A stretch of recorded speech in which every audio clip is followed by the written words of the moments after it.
है। इस महबूबा मुफ्ती साहिबा का आपने बयान सुना होगा कि एक बार भी अगर फारूक अब्दुल्ला साहब ने हमसे बात की होती तो मैं अपनी सीट भी उनको छोड़ देती।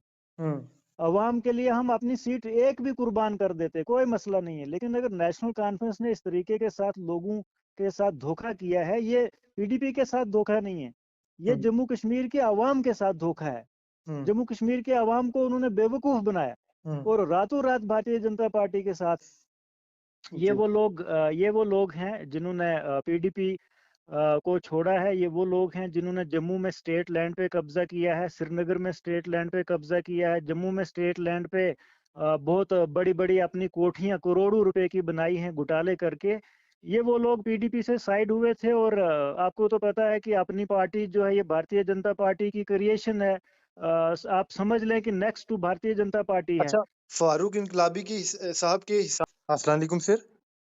वालेकुम सलाम। सर, मैं एसआर की अदालत से शिराज़ बात कर रहा हूँ। सर, ज़रा ये बताइएगा पीडीपी की तरफ से महबूबा मुफ्ती कैंडिडेट उतारे जा रहे हैं, लेकिन नेशनल कॉन्फ्रेंस बिल्कुल ये चीज़ कह रही है कि हम इनके साथ अलायंस नहीं कर सकते और वो वजूहात ये बता रहे। कल मैंने नेशनल कॉन्फ्रेंस के प्रोविजनल सेक्रेटरी शिराज अहमद अदरी का इंटरव्यू लिया। उन्होंने कहा कि इस जमात के साथ हमें नुकसान होगा क्योंकि ये जमात ऑलरेडी तीसरे नंबर पर आ चुकी है और इस जमात के साथ करना हमारे लिए ठीक भी नहीं क्योंकि इन जमात का इतना वोट बैंक भी नहीं है। जी।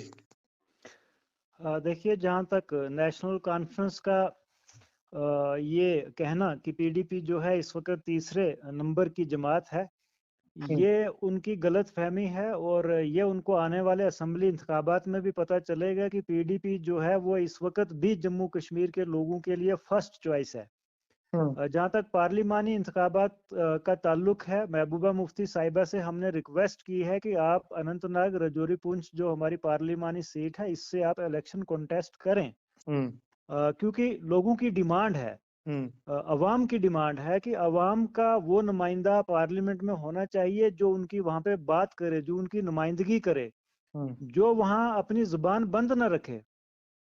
तो आज की डेट में वाहिद एक ही लीडर हैं जम्मू कश्मीर से, सर अगर मोहतरमा महबूबा वाहिद एक मुफ्ती ही लीडर है साहिबा। बट फिर रीज़न क्या रहता है? गफ्फार अलायंस का हिस्सा आप होते हैं, इंडिया अलायंस का हिस्सा भी आप होते हैं, लेकिन फिर किनारा कशी क्यों नेशनल कॉन्फ्रेंस आपको कर रही है? देखिए नेशनल कॉन्फ्रेंस ने हमेशा से ही अवाम के साथ धोखा किया है।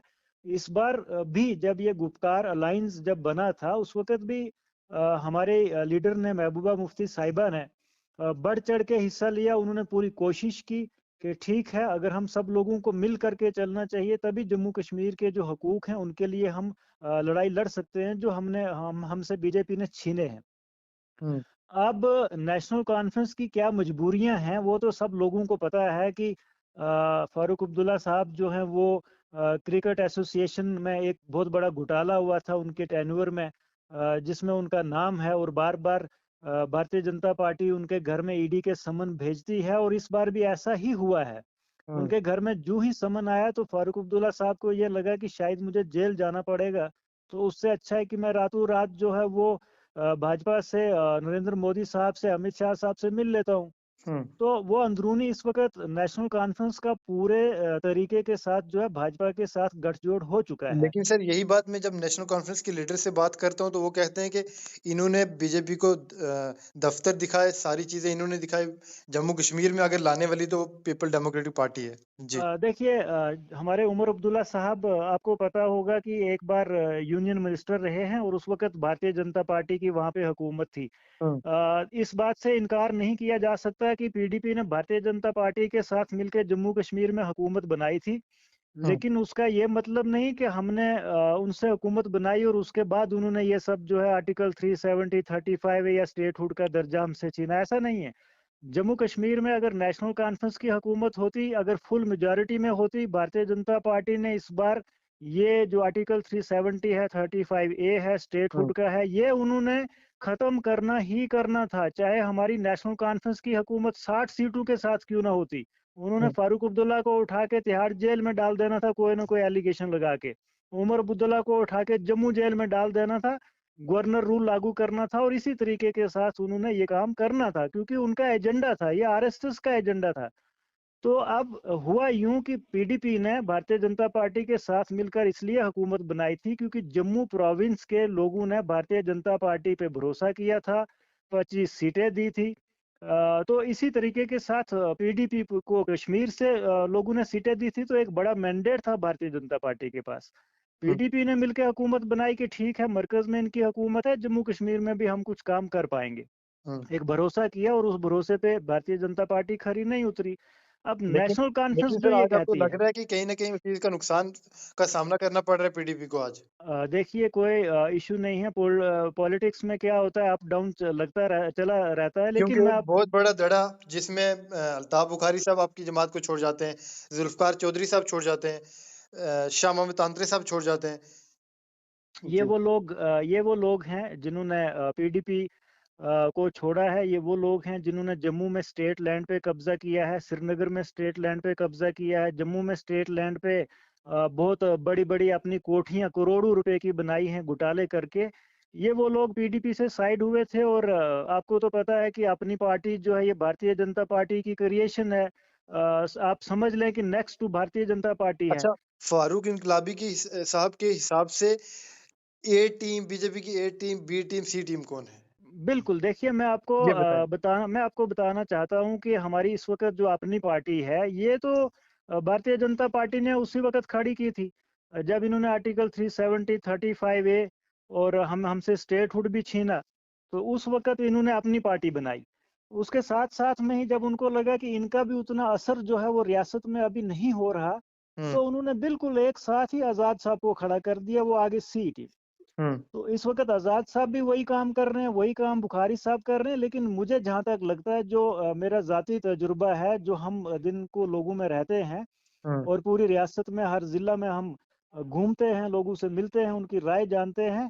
ये जो 2 लोग हमारे हैं, बुखारी साहब और आज़ाद साहब, इनका कोई असर पड़ने वाला नहीं। आज लोग जो हैं, वो बाखूबी जानते हैं कि भारतीय जनता पार्टी किस तरीके के साथ जम्मू कश्मीर में लोगों को आपस में तक़सीम करना चाहती है और अपना फ़ायदा अपनी उठाना पार्टी का चाहती है। आपके हिसाब से अपनी पार्टी का भी कोई असर नहीं है, दूसरी पार्टी का भी नहीं है, बिल्कुल फिर नहीं। नेशनल कॉन्फ्रेंस का कितना असर रहेगा जम्मू देखिए, कश्मीर? मैं ये नहीं कह सकता कि नेशनल कॉन्फ्रेंस का असर नहीं है, हुँ, लेकिन अगर जब असेंबली इंतखाबात होंगे, आप देख लेना कश्मीर में अगर 15 सीटें नेशनल कॉन्फ्रेंस को मिलेंगी, तो 15 सीटें पीडीपी को भी मिलेंगी। हुँ। मैं इस बात से बिल्कुल भी इत्तेफ़ाक नहीं रखता। नेशनल कॉन्फ्रेंस के लोग जो कहते हैं कि तीसरे नंबर की जमात है, ये तो हम उनको असेंबली इलेक्शन में पार्लियामेंट बताएँगे। इलेक्शन फिलहाल आ रहे हैं, उस पर क्या लगता है पीडीपी 1 या 2 सीट, 3 सीट कितनी ले पाएगी? देखिए, महबूबा मुफ्ती साहिबा को हराने के लिए अगर उमर अब्दुल्ला साहब भी आएँगे यहाँ पे या नरेंद्र मोदी साहब भी आएँगे, तो भी नहीं हरा सकते। हुँ। क्योंकि एक अच्छा खासा वोट बैंक है उनका। 11 सीटें जो हैं वो अनंतनाग से यानी कश्मीर वैली से इस पार्लिमानी हल्का इंतखाब के साथ हैं, जहाँ अच्छा पे लोग नेशनल सर कॉन्फ्रेंस का लोग ये सिर्फ भी 2 कह रहे हैं सीटों पीर पर। पंजाल की वादियों से लोग ये भी कह रहे हैं कि एटलीस्ट पीडीपी हो या एनसी हो उनको अपना उम्मीदवार उतारना चाहिए, पीर पंजाल से रजौरी पुंछ से कोई उम्मीदवार उतारना चाहिए। मैं आपको बताना चाहता हूँ कि पूरी रियासत की अवाम हुँ, को यही उम्मीद थी कि नेशनल कॉन्फ्रेंस और पीडीपी, ये जो हमारी रीजनल पॉलिटिकल पार्टीज़ हैं, ये मिल के इलेक्शन लड़ेंगे। हुँ, तो उसमें नेशनल कॉन्फ्रेंस ने लोगों को धोखा दिया है। इस महबूबा मुफ्ती साहिबा का आपने बयान सुना होगा कि एक बार भी अगर फारूक अब्दुल्ला साहब ने हमसे बात की होती तो मैं अपनी सीट भी उनको छोड़ देती। हुँ, अवाम के लिए हम अपनी सीट एक भी कुर्बान कर देते, कोई मसला नहीं है। लेकिन अगर नेशनल कॉन्फ्रेंस ने इस तरीके के साथ लोगों के साथ धोखा किया है, ये पीडीपी के साथ धोखा नहीं है, ये हुँ, जम्मू कश्मीर के अवाम के साथ धोखा है। हुँ, जम्मू कश्मीर के अवाम को उन्होंने बेवकूफ़ बनाया हुँ, और रातों रात भारतीय जनता पार्टी के साथ हाथ मिलाया। बड़े अफ़सोस की बात है। इन लोगों पे हम भरोसा करके, तो आप समझ सकते हैं कि कितना बड़ा अपना नुकसान किया हमने। तो आज की डेट में वाहिद एक जमात है, वो पीडीपी है। वाहिद एक ही लीडर हैं जो महबूबा मुफ्ती साहिबा हैं, जो अवाम के मसाइल के लिए हर वक़्त खड़ी रहती हैं। भारतीय जनता पार्टी आरएसएस का जो भी एजेंडा है, उसके खिलाफ अगर इस वक़्त कोई लीडर आवाज़ बुलंद करता है, वो महबूबा मुफ्ती साहिबा है।